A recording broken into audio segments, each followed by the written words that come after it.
Sampai Umar bin Khattab mengatakan syarat jadi gubernur di zaman Umar.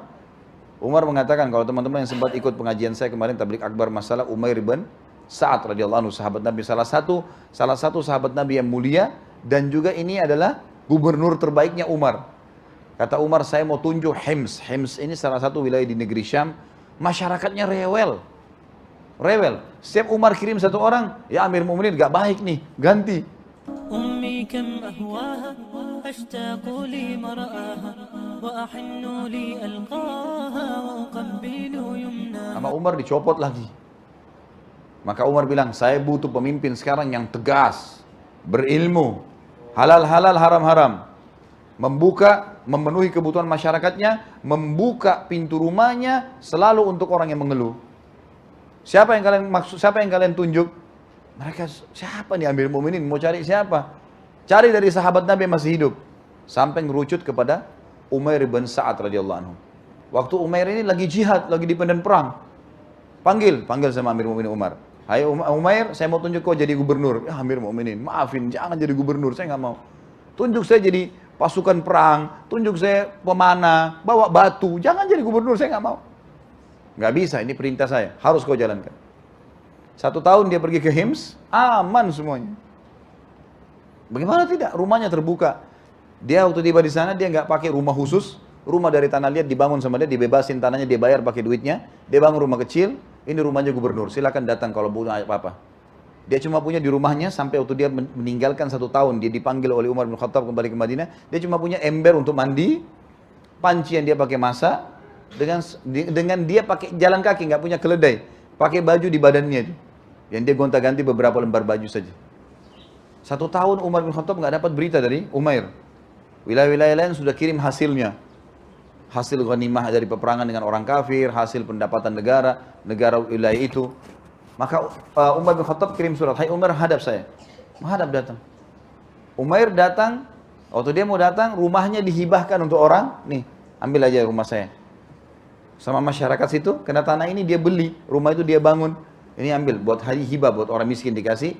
Lalu dia bawa embernya, dia bawa bajunya, dia jalan kaki ke Madinah. Sampai tiba di Madinah lesu.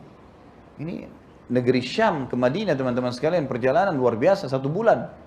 Naik kuda, jalan kaki, bisa 3 bulan. Sampai tiba di Madinah berdebu, kotor semua. Tidak ketemu sama siapa-siapa, ada istrinya dan anaknya di Madinah. Dia tidak ketemu, dia datang langsung ke masjid, ketemu sama Umar. Umar lihat, wahai Umair, kenapa kau begini buruk? Apa kau tidak ada tungganganmu? Dia bilang, tidak ada Amir Mu'minin. Masyarakat Hims tidak hadiahkan kepada kamu keledai, kuda, bisa kau naikin? Dia bilang, tidak ada. Saya tidak minta, mereka juga tidak tawarkan. Saya nggak perlu itu.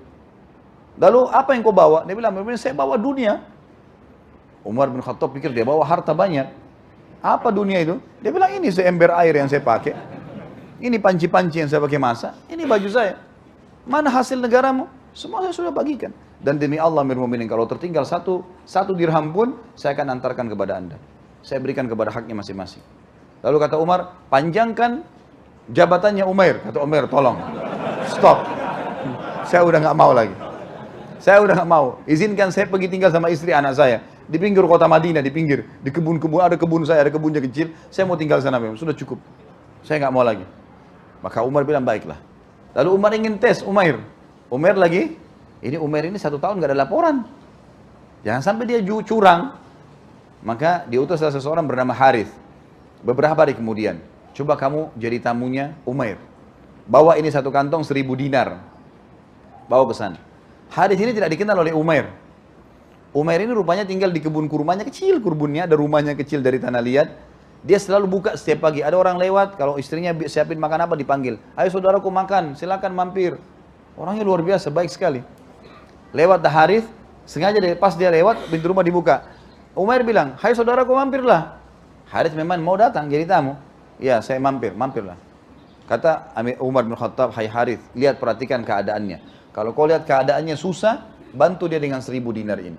Tapi kalau kau lihat keadaannya mampu, ya sudah nggak usah. Laporkan aja kepada saya. Tinggallah Harith selama 3 hari. Harith bilang, saya tidak lihat kecuali beberapa sak gandum, beberapa kilo gandum untuk buat roti, dengan beberapa butir kurma. Dan Umair pada saat melihat ada Harith, Semua dibuat masakan, seakan-akan masakan mereka banyak padahal tidak ada. Dan Haris tahu itu, dihidangkan kepada Haris. Haris makan. Sampai Umair, istrinya sama anaknya kelaparan 3 hari. Setelah 3 hari kata Umair apa? Wahai Haris, maaf saya harus sampaikan. Bisa nggak kamu cari muslim yang lain untuk kamu menjadi tamu? Saya sudah kehabisan makanan, nggak bisa biaya hidupmu. Kata Haris, saya utusan Amir Mukminin dan dia menyuruh saya berikan 1000 dinar ini. Kata Umair, saya nggak butuh, bawa kembali. Saya nggak butuh itu. Lalu istrinya, Umair teriak dari dalam, wahai Umair, kalau kau nggak butuh, ambil saja, berikan kepada orang yang tidak mampu. Istrinya bilang dari dalam. Kata Umair, saya nggak punya kain atau tempat wadah untuk menampung. 1000 dinar banyak. Lalu istrinya lemparin sebuah kain tua dari dalam, ditaruh, lalu ditaruhlah 1000 dinar. Lalu kemudian tidak nunggu, pada saat itu dia jalan, dia keliling di sekitar kebunnya orang miskin, dibagiin semua. Nggak tak 1 dinar pun dan 1 dinar pun ditinggalkan. Haris lihat tuh. Haris kembali. Kata Umar, bagaimana kau lihat? Ya Amir Mukminin, nggak ada orang kayak manusia ini. Dia kelaparan sama istri anaknya dan saya dikasih makan. Saya kasih 1000 dinar, nggak dipakai sama dia. Dibagi-bagiin orang miskin. Dan sepakat suami istri. Istrinya juga begitu. Nah, ini istri yang luar biasa. Nih. Kalau sekarang kan, sebentar. Buat saya mana? Sisipin dulu buat istri gitu kan. Beli mobil, beli perhiasan, ini nggak ada. Ayo Umair, bagi. Kasih kepada orang yang tidak berhak, orang yang berhak. Maka luar biasa, sampainya Umar memberikan julukan Umair, orang yang jarang, tidak ada lagi. Seperti itu teman-teman sekalian. Jadi luar biasa memang, mereka tahu itu tanggung jawab. Nah ini ideal. Dan ini hanya bisa muncul dari para figur ulama ini. Gak bisa orang awam bisa begini perilakunya nih. Susah. Orang yang sudah mengenal Allah. Karena Allah mengatakan, innama yakhsyallaha min ibadil ulama. Orang yang paling takut dan tunduk sama Allah adalah para ulama itu. Mereka paling takut itu karena mereka faham. Baca dalilnya, tahu, renungi. Dia belajar, hidupnya dihabiskan untuk ilmu. Maka dia tahu itu, dia takut, dia nggak berani. Maka ini yang paling penting teman-teman sekalian. Ini kriteria yang kedua dalam Islam.